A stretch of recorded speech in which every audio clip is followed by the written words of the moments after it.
ನಮಸ್ಕಾರ ವೀಕ್ಷಕರೇ, ಗ್ಯಾರಂಟಿ ಸ್ಪೆಷಲ್ಗೆ ಸ್ವಾಗತ. ನಾನು ಕಾರ್ತಿಕ್.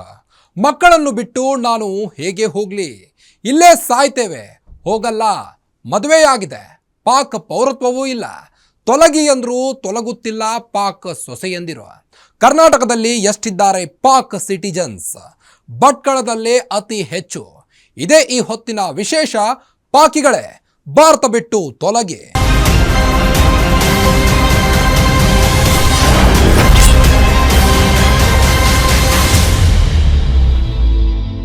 ಜಮ್ಮು ಕಾಶ್ಮೀರದ ಪಹಲ್ಗಾಮ್ನಲ್ಲಿ ಕಂಡು ಕೇಳರಿಯದ ರೀತಿ ಪ್ರವಾಸಿಗರ ಮೇಲೆ ಉಗ್ರರು ದಾಳಿ ನಡೆಸಿದರು. ಇತಿಹಾಸದಲ್ಲಿಯೇ ಜಮ್ಮು ಕಾಶ್ಮೀರದಲ್ಲಿ ಪ್ರವಾಸಿಗರ ಮೇಲೆ ನಡೆದ ಅತಿ ಉಗ್ರ ದಾಳಿ ಇದಾಗಿದೆ. ಯಾವಾಗ ಭಾರತದಲ್ಲಿ ಪಾಕ್ ಪ್ರೇರಿತ ಉಗ್ರರು ದಾಳಿ ನಡೆಸಿದರು, ಭಾರತ ಸರ್ಕಾರ ಇದಕ್ಕೆ ಪ್ರತೀಕಾರವನ್ನು ತೆಗೆದುಕೊಂಡಿದೆ. ಇದರ ಭಾಗವಾಗಿ 48 ಗಂಟೆಯ ಒಳಗೆ ಪಾಕಿಗಳು ಭಾರತ ತೊರೆಯುವಂತೆ ಆದೇಶಿಸಿದೆ. ಆದರೆ ಪಾಕ್ ಸೊಸೆಯರು ಮಾತ್ರ ನಾವು ಭಾರತ ಬಿಟ್ಟು ಹೋಗಲ್ಲ ಅಂತಿದ್ದಾರೆ. ಯಾಕೆ ಅಂತ ನೋಡೋಣ ಬನ್ನಿ.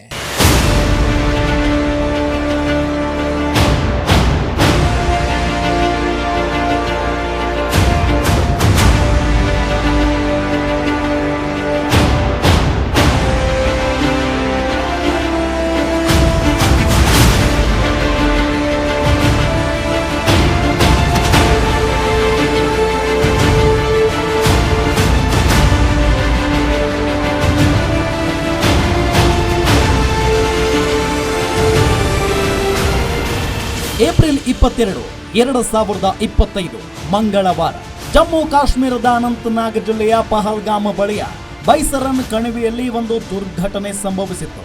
ಇದ್ದಕ್ಕಿದ್ದಂತೆ ಪ್ರತ್ಯಕ್ಷರಾದ ಬಂದೂಕುದಾರಿ ಉಗ್ರರು ಪ್ರವಾಸಿಗರ ಮೇಲೆ ದಾಳಿ ಮಾಡಿದ್ರು. ಜಮ್ಮು ಕಾಶ್ಮೀರದ ಇತಿಹಾಸದಲ್ಲಿಯೇ ಪ್ರವಾಸಿಗರ ಮೇಲೆ ನಡೆದ ಘನಘೋರ ದಾಳಿ ಇದಾಗಿತ್ತು. ಉಗ್ರರು ಪ್ರವಾಸಿಗರ ಧರ್ಮ ಕೇಳಿ ಹಿಂದೂಗಳು ಅನ್ನೋದನ್ನ ಖಚಿತಪಡಿಸಿಕೊಂಡು ಗುಂಡಿಟ್ಟು ಕೊಂದಿದ್ರು.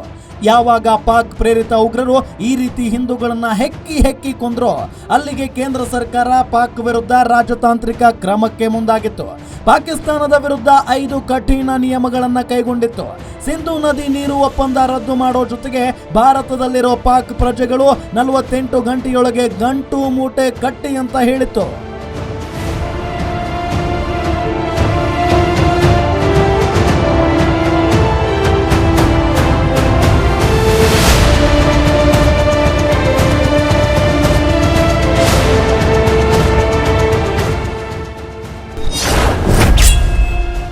ಭಾರತ ಸರ್ಕಾರ ಆದೇಶಿಸಿದರೂ ಪಾಕ್ ಹೋಗಲು ರೆಡಿ ಇಲ್ಲ. ಭಾರತ ಬಿಟ್ಟು ತೊಲಗಲು ಮುಂದಾಗ್ತಿಲ್ಲ ಪಾಕ್ ಸೊಸೆಯರು.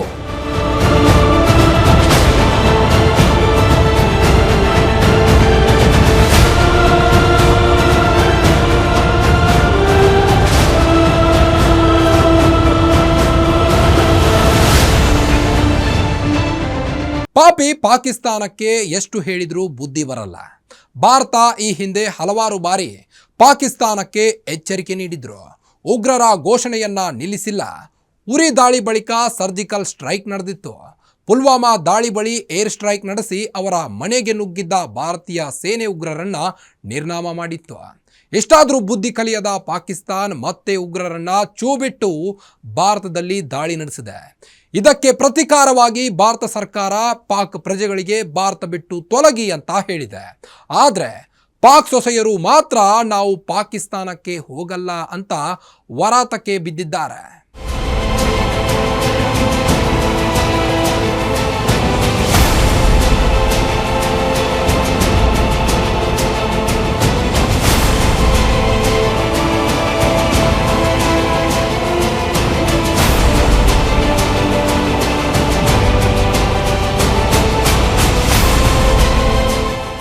बच्चों को अकेला कैसे भेजूंगी? आप अपने बच्चों को अकेला भेज देंगे ऐसे बॉर्डर के रास्ते में? जो भेज सकता है हाथ उठाए एक दफा. जो अपने बच्चों को अकेला भेज सकता है हाथ उठाए. और जो लिखने वालों को मुझे ऐसा लगता है जिन्होंने ऑर्डर लिखाए उनके औलादे देंगे. उन्हें नहीं पता कि माँ बाप से बच्चे कैसे जुदा होंगे. मैं एक नहीं हूँ, यहाँ पे बहुत सारी औरतें खड़ी हुई है, बैठी हुई है. ये मेरी बच्चे दोनों पाकिस्तानी नेशनल है. मैं वहाँ पे शादी होकर गई हूँ, 20 साल हो गए. मैंने अपनी नेशनलिटी वहाँ अप्लाई की हुई है. मुझे नेशनलिटी मिली नहीं है. मेरे पास पूरा नेशनलिटी का मेरा स्लिप है, मेरे हस्बैंड की पूरी हर चीज की डॉक्यूमेंट्स है मेरे पास, जो पाकिस्तानी नेशनल है. मेरी बच्चे पाकिस्तानी नेशनल है. मेरी क्यों एंट्री बंद है? मैंने क्या किया है? मेरी बच्चा माँ के बगैर कैसे रहेगी? कोई हुकूमत के लिए कहती है कहीं भी आप चले जाए, किसी भी मुल्क चले जाए, माँ से जुदा किसी बच्चे को नहीं किया जाता है। हम तो 20 साल से वहाँ पे, मैं तो माँ बाप से 1 महीने के लिए मिलने आई थी खाली। क्या आ रही है आपको? 1 महीने के लिए मिलने आई थी मैं तो माँ बाप से। लगता नहीं कि सरकार को स्पेशल तौर पे ऐसे केसों अभी कभी कुछ ना कुछ करे, हम तो यहीं मरेंगे, हम यहीं पे बैठे रहेंगे, हम यहीं बैठे रहेंगे, आप हमारी आवाज आके पहुँचाए।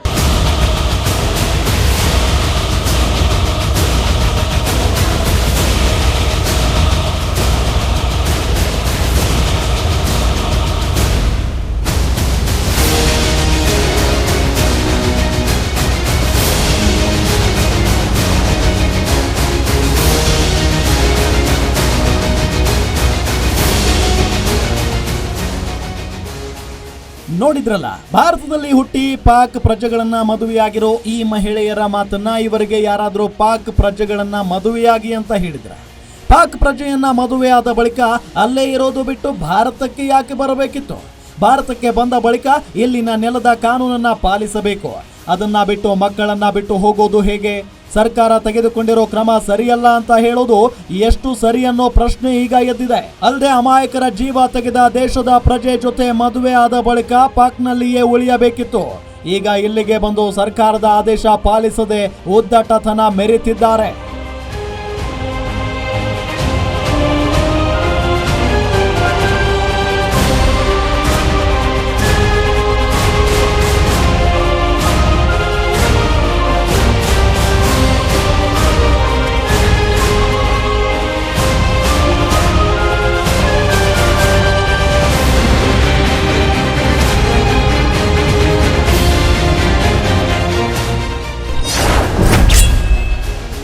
ಮಕ್ಕಳನ್ನ ಬಿಟ್ಟು ಹೋಗಲು ಸಾಧ್ಯವೇ ಎಂದು ಮಹಿಳೆ ಪ್ರಶ್ನೆ.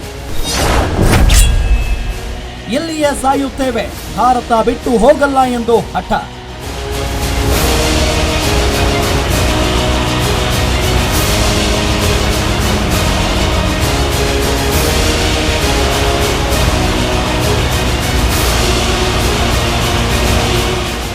ಇದೇ ರೀತಿ ಇನ್ನೊಬ್ಬ ಪಾಕ್ ಸೊಸೆ, ನಾವು ಲಕ್ಷಾಂತರ ರೂಪಾಯಿ ಖರ್ಚು ಮಾಡಿಕೊಂಡು ಇಲ್ಲಿಗೆ ಬಂದಿದ್ದೇವೆ. ಸರ್ಕಾರ ಸಡನ್ ಆಗಿ ಪಾಕ್ ಪ್ರಜೆಗಳು ಭಾರತ ಬಿಟ್ಟು ಹೋಗಲು 48 ಗಂಟೆ ಸಮಯ ನೀಡಿದೆ. 48 ಗಂಟೆಯಲ್ಲಿ ದೇಶ ಬಿಟ್ಟು ಹೋಗಲು ಸಾಧ್ಯವೇ? ಯಾವುದೇ ಕಾರಣಕ್ಕೂ ನಾವು ಭಾರತ ಬಿಟ್ಟು ಹೋಗಲ್ಲ, ಬೇಕಿದ್ರೆ ಇಲ್ಲೇ ಸಾಯುತ್ತೇವೆ ಅಂತ ಹಠಕ್ಕೆ ಬಿದ್ದು ಕೂತು ಬಿಟ್ಟಿದ್ದಾಳೆ.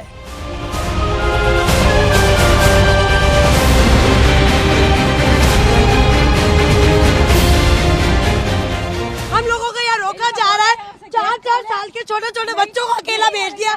आज तो मैं यहाँ शहर खा के मर जाऊंगी। मुझे आज किसी भी हालत में अपने घर जाना है। मेरा नाम अफशीन जहांगीर है, जोधपुर से हूँ। 900 किलोमीटर हम लोग आए हैं यहाँ पर। मैं 11 साल हो गए मेरी शादी को। वहाँ पर मम्मी पापा से मिलने आई थी। विदिन 48 आवर्स में खाली करो, निकल गए। मेरे 2 बच्चे बॉर्डर के उस पार खड़े हुए अपने पापा के साथ हैं।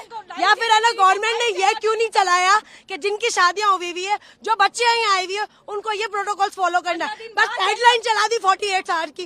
मुझे कुछ नहीं पता, मेरी आवाज जहाँ तक भी पहुँच रही है। मुझे आज किसी भी हालत में बॉर्डर क्रॉस करना, वरना मैं यही धरना दे के बैठ जाऊंगी।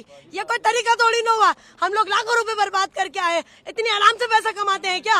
वहाँ पर मेरा मियाँ खड़ा हुआ है, इतना थोड़ी ना होता है। मुझे कुछ नहीं, ये मेरी नेशनलिटी की स्लीप है, कैप्चर करें। ये मुझे हाफ नेशनलिटी मिली हुई है, ठीक है ना? ये मुझे हाफ नेशनलिटी मिली हुई है, सही है। और इसके बुनियाद पर मुझे ये लोग नहीं रोक सकते हैं, ठीक है? मैं हाफ पाकिस्तान नेशनल हूँ। अगर मुझे नेशनलिटी नहीं मिली, मेरा कसूर है। आप लोग प्रोटोकॉल देते, 20 साल बाद नेशनलिटी मिलेगी। जब आप अंदर गए तो आपको क्या बोला गया? हमें बोला हमारे हाथ में कुछ नहीं, हमारे हाथ में कुछ तो किसके हाथ में है? अगर नहीं जाने दिया जाए क्या करेंगे? मैं यहीं पर ही बैठी हूँ। मैं अपना पैसा, मेरा बाप हराम का नहीं कमाता है। 2 नंबर की मेरे और मेरे बाप की मियाँ की कमाई नहीं है। बहुत मेहनत से पैसे कमाते हैं। इतना लाखों रुपए बर्बाद करके हम यहाँ तक आए, मुझे नहीं मालूम। ಈ ಯಮ್ಮನ ಮಾತು ಕೇಳ್ತಿದ್ರೆ ನಗಬೇಕು ಅಳಬೇಕು ಗೊತ್ತಾಗ್ತಿಲ್ಲ. ನಾವ್ಯಾರಾದ್ರೂ ನೀನು ಪಾಕಿಸ್ತಾನಿ ಪ್ರಜೆಯನ್ನ ಮದುವೆಯಾಗುವಂತ ಹೇಳಿದ್ವಾ? ಪಾಕ್ ಉಗ್ರರು ಬಂದು ಭಾರತೀಯರನ್ನ ಬಲಿ ತೆಗೆದುಕೊಂಡಾಗ ದೇಶದ ಹಿತವೇ ಸರ್ಕಾರಕ್ಕೆ ಮುಖ್ಯ, ನಿಮ್ಮಂಥವರ ಹಿತ ಅಲ್ಲ ಅನ್ನೋದು ಗೊತ್ತಾಗಲ್ವಾ? ಮೋದಿಗೆ ಹೋಗಿ ಹೇಳು ಅಂದಾಗ ನಿಮಗೆ ಇದೆಲ್ಲ ನೆನಪಾಗ್ಲಿಲ್ವಾ? ಗಡಿ ಮುಚ್ಚಿದರೆ ನಾನು ವಾಪಸ್ ಹೋಗೋದು ಹೇಗೆಂದು ಪ್ರಶ್ನೆ. 15 ದಿನ ವೀಸಾದಲ್ಲಿ ಭಾರತಕ್ಕೆ ಬಂದಿದ್ದೆ, ವಾಪಸ್ ಆಗಲು ಆಗ್ತಿಲ್ಲ.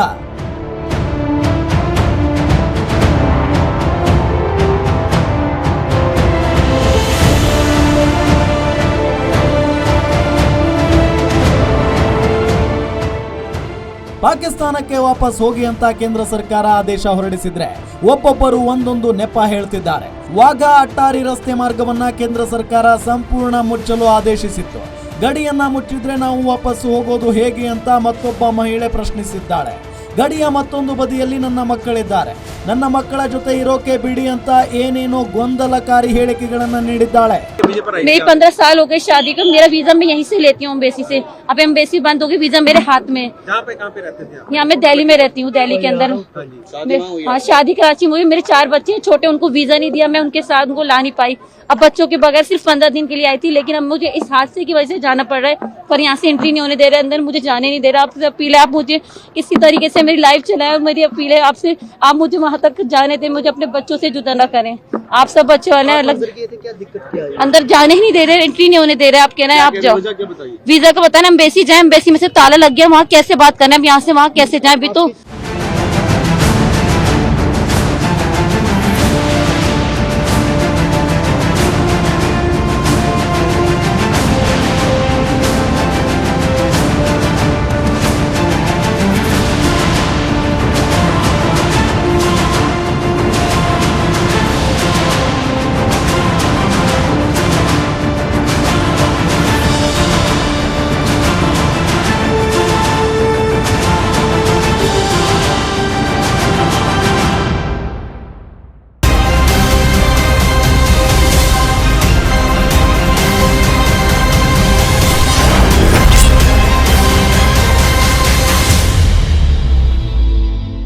ಪಹಲ್ಗಾಮ್ ಭಯೋತ್ಪಾದಕ ದಾಳಿಗೆ ಪ್ರತೀಕಾರವಾಗಿ ಭಾರತ ಪಾಕ್ ವಿರುದ್ಧ ರಾಜತಾಂತ್ರಿಕ ಕ್ರಮಗಳನ್ನು ಕೈಗೊಂಡಿದೆ. ಪಾಕಿಸ್ತಾನದ ವಿರುದ್ಧ ಹಲವು ನಿರ್ಬಂಧಗಳನ್ನು ಹೇರಿದೆ. ಇದರ ಭಾಗವಾಗಿ ಸಿಂಧೂ ನದಿ ನೀರು ಒಪ್ಪಂದವನ್ನು ರದ್ದುಗೊಳಿಸಲಾಗಿದೆ. ಇದೇ ರೀತಿ ಪಾಕ್ ಪ್ರಜೆಗಳ ವೀಸಾ ನೀಡದಿರಲು ನಿರ್ಧರಿಸಿದೆ. ಅಲ್ಲದೆ ಭಾರತದಲ್ಲಿರೋ ಪಾಕ್ ಪ್ರಜೆಗಳು ಭಾರತ ಬಿಟ್ಟು ತೊಲಗಲು 48 ಗಂಟೆಗಳ ಡೆಡ್ಲೈನ್ ನೀಡಿದೆ. ಆದರೂ ಪಾಕ್ ಸೊಸೆಯರು ಭಾರತ ಬಿಟ್ಟು ಹೋಗಲು ನಿರಾಕರಿಸುತ್ತಿದ್ದಾರೆ.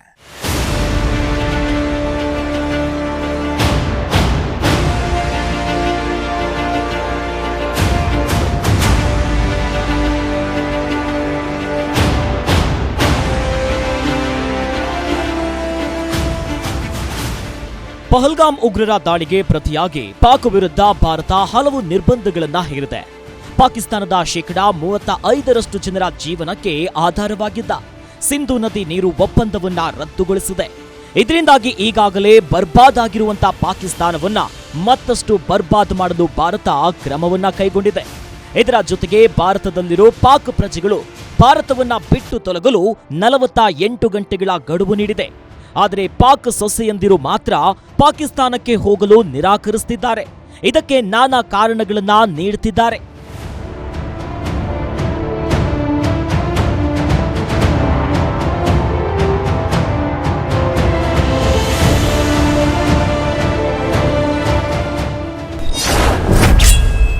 ಹತ್ತು ವರ್ಷದ ಹಿಂದೆ ಮದುವೆ, 7 ಮಕ್ಕಳನ್ನ ಹೆತ್ತ ತಾಯಿ. ಭಾರತದಲ್ಲಿಯೇ ಜನಿಸಿದ್ದಾರೆ ಆಕೆಯ 7 ಜನ ಮಕ್ಕಳು.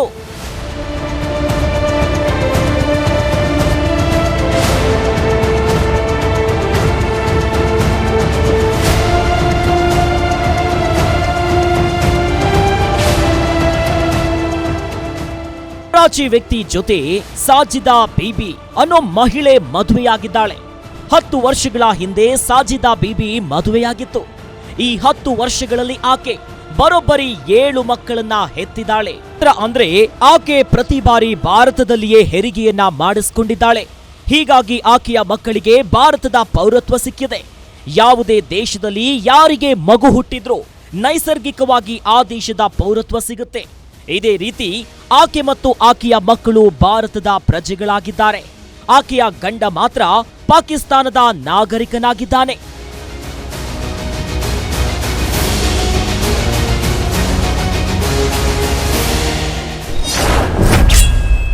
ಮಕ್ಕಳ ಜೊತೆ ವಾಪಸ್ ಹೋಗಲು ಪಾಸ್ಪೋರ್ಟ್ ಅಡ್ಡಿ. ಚಿತ್ರ ವಿಚಿತ್ರ ಕಾರಣಗಳನ್ನ ಕೊಡ್ತಿದ್ದಾರೆ ಪಾಕ್ ಸೊಸೆಯರು.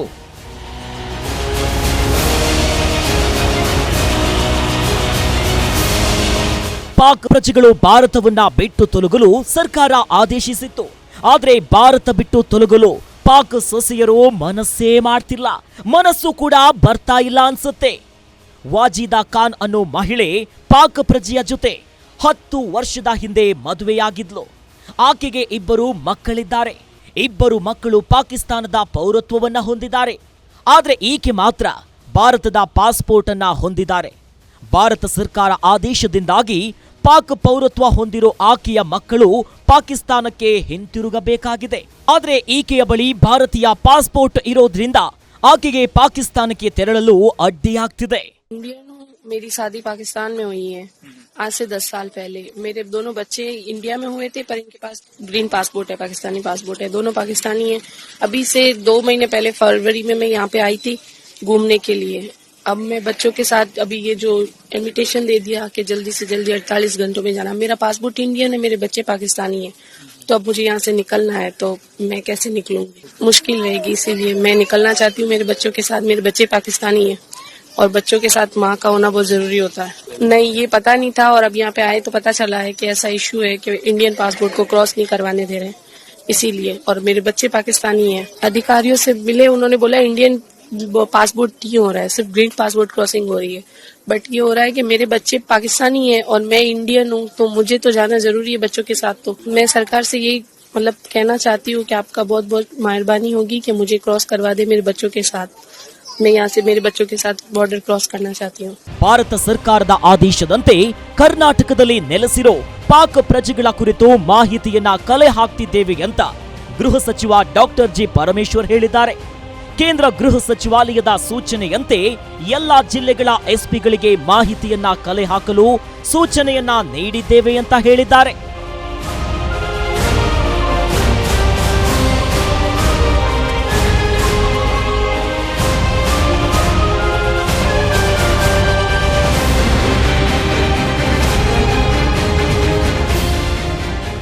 ಎಲ್ಲ SP ಗಳಿಗೂ ಕೂಡ ಸೆನ್ಸಿಟೈಸ್ ಮಾಡಿದ್ದೇವೆ. ಎಲ್ಲ ಸೀನಿಯರ್ ಆಫೀಸರ್ಸ್ಗೂ ಕೂಡ, ರೆಸ್ಪಾನ್ಸಿಬಲ್ ಸೀನಿಯರ್ ಆಫೀಸರ್ಸು, ರೇಂಜಲ್ಲಿರೋರಿಗೆ ಅವ್ರಿಗೆಲ್ರಿಗೂ ಕೂಡ ಈಗಾಗಲೇ ತಿಳಿಸಿದ್ದೇವೆ. ನೆನ್ನೆ ಕೇಂದ್ರ ಸರ್ಕಾರದ ಹೋಮ್ ಮಿನಿಸ್ಟ್ರಿಯಿಂದ ಅಡ್ವೈಸರಿ ಬಂದಿದೆ, ಅದರ ಪ್ರಕಾರ ಮಾಡ್ತಾ ಇದ್ದೇವೆ. ಲಾಂಗ್ ಟರ್ಮ್ ವೀಸಾ ಇರೋರಿಗೆ ಅವರೇ ಎಕ್ಸೆಂಪ್ಷನ್ ಕೊಟ್ಟಂಗೆ ಕಾಣಿಸುತ್ತೆ. ಮತ್ತು ಯಾರಿಗೆ ಟೂರಿಸ್ಟ್ ವೀಸಾ ಅಥವಾ ಆ ರೀತಿ ಒಂದು ಕ್ಯಾಟಗರಿ ಆಫ್ ವೀಸಾಗಳಿದೆ ಅವರಿಗೆಲ್ಲ ವಾಪಸ್ ಕಳಿಸೋದಕ್ಕೆ ಏನು ಕ್ರಮ ತಗೋಬೇಕೋ ಅದನ್ನೆಲ್ಲ ತಗೊಳ್ತಾ ಇದ್ದೇವೆ. ಮಾಡ್ತಾ ಇದ್ದಾರೆ. ನನಗಿನ್ನೂ ಎಕ್ಸಾಕ್ಟ್ ನಂಬರ್ಸ್ ಗೊತ್ತಿಲ್ಲ. ಪ್ರತಿ ಜಿಲ್ಲೆನಲ್ಲೂ ಕೂಡ ನಾವು SP ಗಳಿಗೆ ತಿಳಿಸಿದ್ದೇವೆ. ಆಮೇಲೆ ಇಲ್ಲಿ ನಮ್ಮ ಕೇಂದ್ರದಲ್ಲಿ ಕೂಡ ಮಾಡ್ತಾ ಇದ್ದಾರೆ. ಸ್ಟೂಡೆಂಟ್ ಇದ್ದವರಿಗೂ ಕೂಡ ಕಳಿಸ್ಬೇಕು, ಸ್ಟೂಡೆಂಟ್ ಇದ್ಗಳಿಗೂ ಕೂಡ ಕಳಿಸ್ಬೇಕಾಗ್ತದೆ. ಯಾಕೆಂದರೆ ಎಕ್ಸೆಂಪ್ಷನ್ ಏನು ಕೊಟ್ಟಂಗೆ ಕಾಣಲಿಲ್ಲ ಅವರು. ಒಂದು ವೇಳೆ ಆ ಥರ ಇದ್ದರೆ ಅದನ್ನು ಎಕ್ಸೆಂಪ್ಟ್ ಮಾಡ್ಬೋದು, ಆದರೆ ಅವರ ಅಡ್ವೈಸರಿನಲ್ಲಿ ಆ ರೀತಿ ಕಾಣ್ತಾ ಇಲ್ಲ. ಅಲ್ಲ, ಅದು ಅಲರ್ಟ್ ಕಂಟಿನ್ಯೂಯಸ್ ಆಗಿದ್ದೇ ಇದೆ. ಆ ಘಟನೆ ಆದಾಗಿಂದನೂ ಕೂಡ ಇಡೀ ದೇಶದಲ್ಲಿ ಅಲರ್ಟು ಎಲ್ಲ DGಗಳಿಗೂ ತಿಳಿಸಿದ್ದಾರೆ. ಅದು it is an on going thing.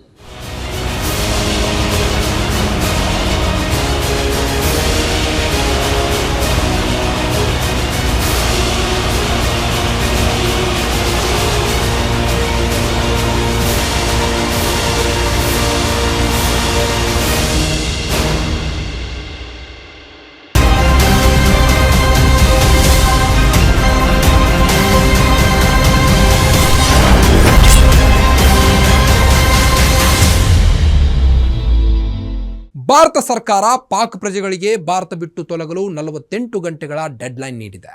ವೈದ್ಯಕೀಯ ಕಾರಣವೂ ಸೇರಿದಂತೆ ಹಲವಾರು ಕಾರಣಗಳಿಗೆ ಪಾಕಿಸ್ತಾನದ ಪ್ರಜೆಗಳು ಭಾರತಕ್ಕೆ ಬಂದಿದ್ದಾರೆ. ಕೆಲವರು ಭಾರತೀಯ ವ್ಯಕ್ತಿಗಳನ್ನು ಮದುವೆಯಾಗಿದ್ದಾರೆ, ಕೆಲವರು ಉದ್ಯೋಗ ಪ್ರವಾಸದ ಹೆಸರಲ್ಲಿ ಭಾರತಕ್ಕೆ ಬಂದಿದ್ದಾರೆ. ಹೀಗೆ ಭಾರತಕ್ಕೆ ಬಂದಿರೋ ಪಾಕಿಸ್ತಾನದ ಎಲ್ಲ ಪ್ರಜೆಗಳು ತಕ್ಷಣ ವಾಪಸ್ ಹೋಗಲು ಸರ್ಕಾರ ಆದೇಶಿಸಿದೆ. ಹೀಗಾಗಿ ಕರ್ನಾಟಕ ಸೇರಿ ವಿವಿಧೆಡೆ ಎಷ್ಟು ಜನ ಪಾಕ್ ಪ್ರಜೆಗಳಿದ್ದಾರೆ ಅಂತ ನೋಡೋಣ ಬನ್ನಿ.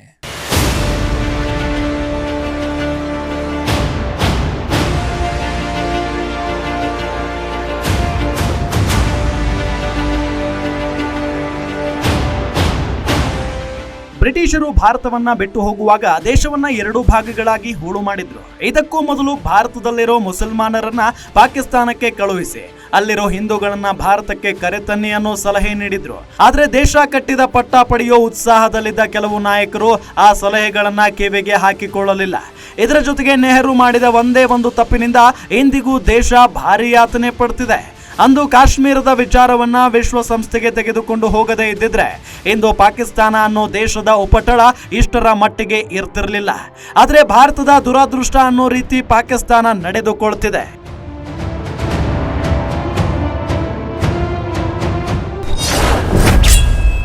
ಕರ್ನಾಟಕದಲ್ಲಿದ್ದಾರೆ 108 ಜನ ಪಾಕಿಸ್ತಾನ ಪ್ರಜೆಗಳು. ಭಾರತದಲ್ಲಿದ್ದಾರೆ 10,000ಕ್ಕೂ ಹೆಚ್ಚು ಪಾಕ್ ನಾಗರಿಕರು.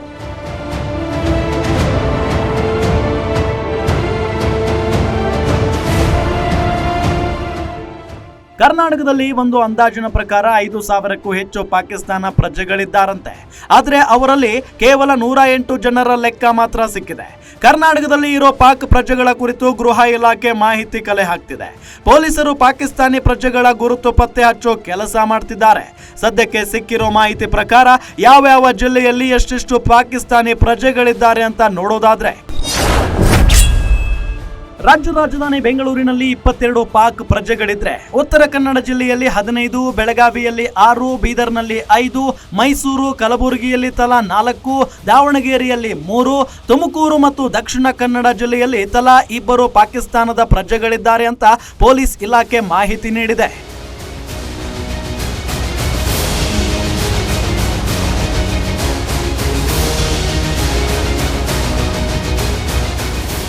ಒಂದು ಅಂದಾಜಿನ ಪ್ರಕಾರ ಭಾರತದಲ್ಲಿ 10,000ಕ್ಕೂ ಹೆಚ್ಚು ಪಾಕಿಸ್ತಾನದ ಪ್ರಜೆಗಳಿದ್ದಾರೆ ಅಂತ ಹೇಳಲಾಗ್ತಿದೆ.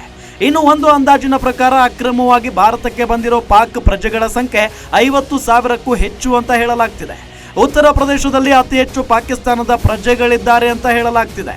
ಇವರಲ್ಲಿ ಕೆಲವರು ಸುಳ್ಳು ದಾಖಲೆಗಳನ್ನು ಸೃಷ್ಟಿಸಿ ತಾವು ಭಾರತೀಯರೇ ಅಂತ ಹೇಳಿಕೊಳ್ಳುತ್ತಿದ್ದಾರೆ. ಆದರೆ ಪಹಲ್ಗಾಮ್ ದಾಳಿ ಬಳಿಕ ಇಂಥವರನ್ನ ಪತ್ತೆ ಹಚ್ಚೋ ಕೆಲಸ ಮಾಡಲಾಗ್ತಿದೆ. ಪಾಕಿಸ್ತಾನದ ಪ್ರಜೆಗಳನ್ನ ಪತ್ತೆ ಹಚ್ಚಿ ಅವರನ್ನ ಪಾಕಿಸ್ತಾನಕ್ಕೆ ಗಡೀಪಾರು ಮಾಡೋಕೆ ಕೇಂದ್ರ ಸರ್ಕಾರ ನಿರ್ಧರಿಸಿದ್ದು, ಅಕ್ರಮವಾಗಿ ದೇಶ ಪ್ರವೇಶಿಸಿದ್ದ ಪಾಕ್ ಪ್ರಜೆಗಳಿಗೆ ಈಗ ಡವ ಶುರುವಾಗಿದೆ.